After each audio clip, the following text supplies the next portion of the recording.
After the recent petrol bomb attacks on police stations and government office in the city, Meghalaya's Deputy Chief Minister Prestone Tynsong confirmed that investigations are underway.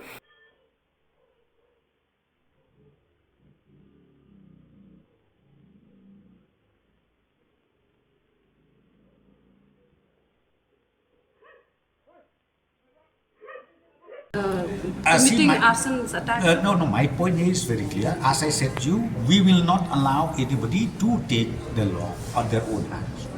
Law will prevail, and I have already instructed very, very clearly to the DGP and also the SPs and all to make sure that this kind of thing should not again reoccur. See, the investigation is on. As I said to you, it is not only with the police alone. Judiciary also is there. So you see, as I said to you, the procedure is there.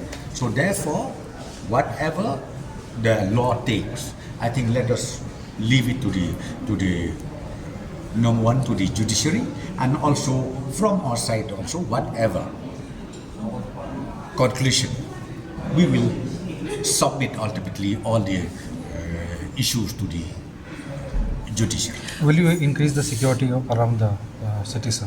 Yeah, that too for sure. We will do it. We'll do it. We'll make sure that our people are very safe, the public are safe, they can go to their